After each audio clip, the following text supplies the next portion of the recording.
Hello, I'm Luke Nella and welcome to Best Replays of the Week.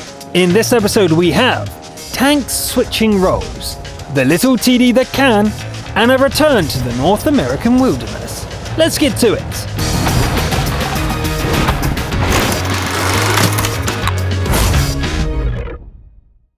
Okay, before you say anything, I promise you can still get on the show by scouting with an actual light tank. Now, with that out of the way, here's our Scout of the Week, the heavily armed T-34-3 driven by Herbert of the EU region Herberts. The battle starts and Herbert heads straight to the middle ridge of fiery Salient. The first couple of shots give a taste of what's to come. This medium tank has an alpha strike that puts many Tier 8 heavies to shame, as well as a remarkably tough turret. Herbert stays on the ridge, bouncing shots and dishing out damage.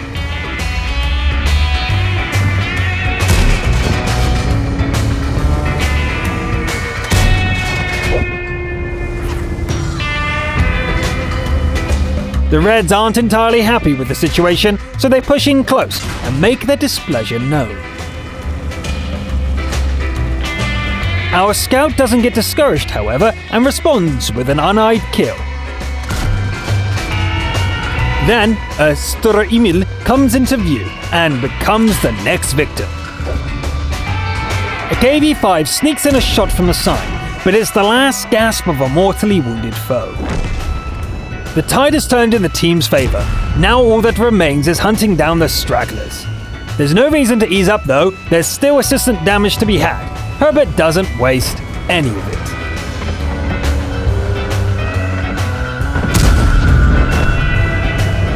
By the numbers, this was a carry and a half.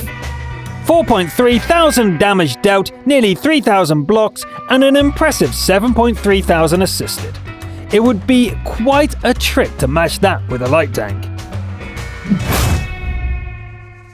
This week's crucial contribution comes from the Asian region and features the incredibly cute Swedish tank destroyer IKV-65 Alt 2. Just look at this thing! Where was I? Oh yes. Our champion is T.E. Bohan, and the little TD defends Erlenberg against an assault from the bottom tier. The Landsverk TD covers the ground quickly, reaching the western flank well ahead of the pack. And speaking of the opposition, they're out in force. The drawback of the cute and nippy TD becomes apparent when it starts taking fire. It's got the armor thickness of a snowblower. Bohan engages an M41 Bulldog, which becomes the first kill of the match. Artillery does its worst, but doesn't manage to end the little machine. The second kill is a Cromwell, quickly followed by an IS.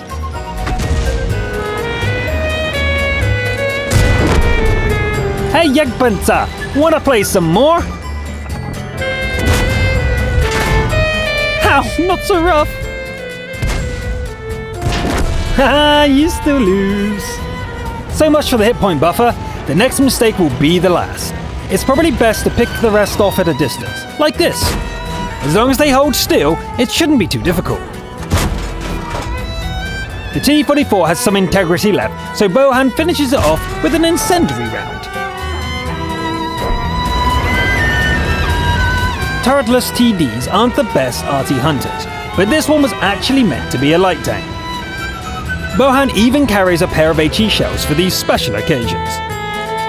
Here we go! Boom! And here's the other one. Too bad our arty hunter swapped back to AP. See, it's just not the same. Not that it matters, of course, you just need an extra shot. The end is near as the enemies are going extinct. The last one is an AMX CDC. Bohan lands a shot, but it's the last one the Swedish TD gets to take. The opponent decides on the better part of valor and makes itself scarce. Victory to the defenders. That was a pretty amazing display from a bottom tier combatant. 4k damage, 9 kills, and with plenty of assistance on top. Well played, T.E. Bohan. We had a heavily armed med for a scout, so naturally, our top gun drives a WZ-132 light tank. The player is absurd Pomsty from the EU region, in a tier 10 game, a Dreadship. Early on, Pomsty doesn't actually do anything too absurd. The WZ parks behind a shrubbery. spotting a handful of foes and racking in some spotting damage.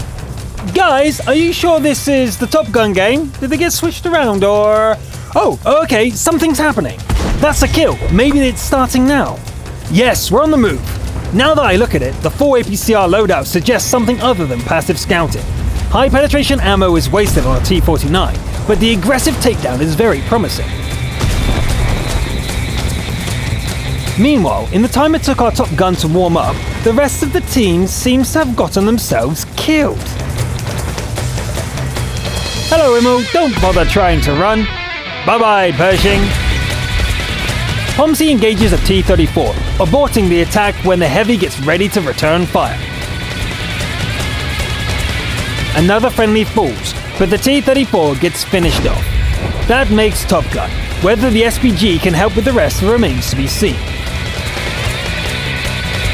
Is this guy attempting a capture? I guess we'll never know. That's a nice big silhouette.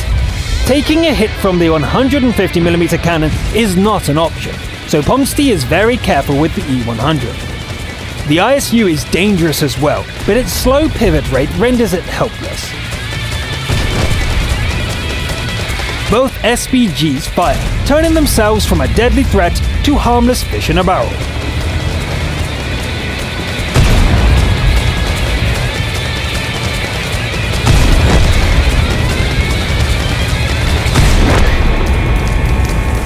Now back to you, E100. Our Top Gun doesn't want to risk getting killed, so it's time to make the RT earn its keep.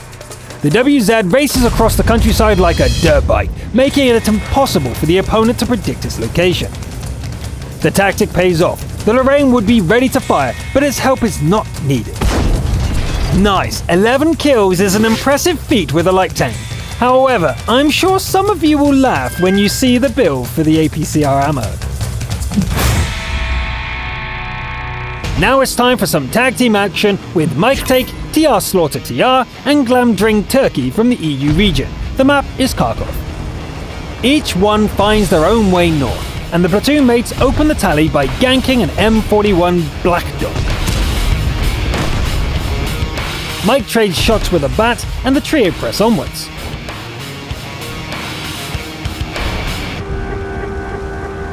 Slaughter damages an SPG, and a Waffenträger goes down with a team effort.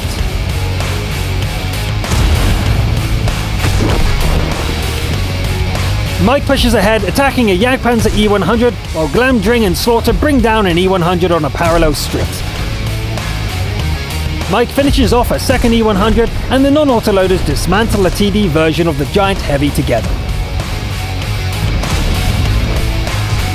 The red team seems to have an endless supply of E100s, but apparently they are easy to kill. An E75 doesn't do much better, but it does cause a bit of damage before blowing up. Unlike the other machines, Glamdring's TVP has practically no armor. It's been losing hit points all game, and this is where they run out. The remaining platoon mates battle on, as Mike destroys a rival TVP and Slaughter avenges their fallen comrade. The opponents are down to 4, which Mike soon brings down to 3.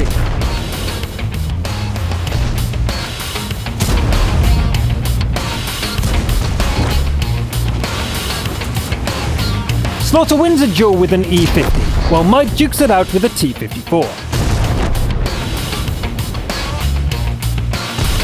Let's tag the STB back into the fight. This is a team sport after all. Okay, that could have gone more smoothly, but it's the end result that counts, right? That's pretty much it now. All that remains is finding that tier 10 SPG and not getting killed by it at this stage of the game. The surge takes a while, but eventually the RT is found and eliminated. 14 kills between our 3 champions, and an impressive comeback. Too bad about Glamdring, but in combat, even heroes fall. For the finale, we return to the North American wilderness, where a Lux named J-Man 1125 defends its turf by the highway.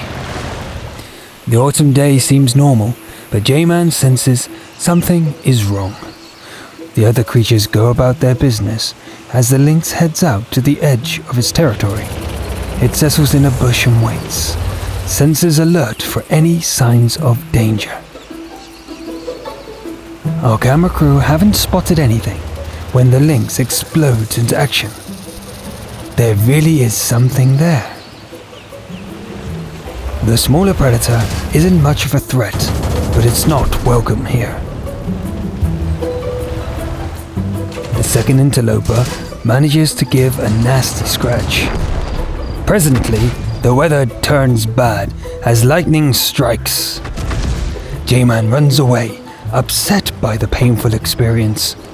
After regaining its composure, the lynx comes back to take revenge. The Sav proves too tough to kill, so the feline heads back towards its nesting ground.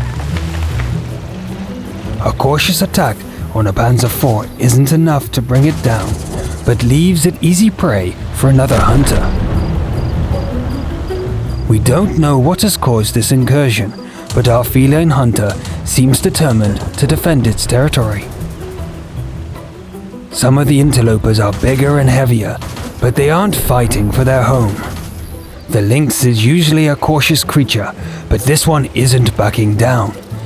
Could there be cubs hidden in its nest? That must be it. J-Man wouldn't normally take on something as big as a Type 95. The slaughter is devastating. Of all the creatures on its turf, only the lynx is still alive. Should J-Man turn tail and run? Perhaps, but it's not going to. What is the invader doing? Is it trying to force its way into the nest? The Covenator is a stubborn beast and keeps digging until the lynx puts it down for good. An M2 charges straight into the hunter's claws, but there's already another threat sniffing around at the nest's entrance. It's a Largo, but the Sav needs to be dealt with before it can be driven away.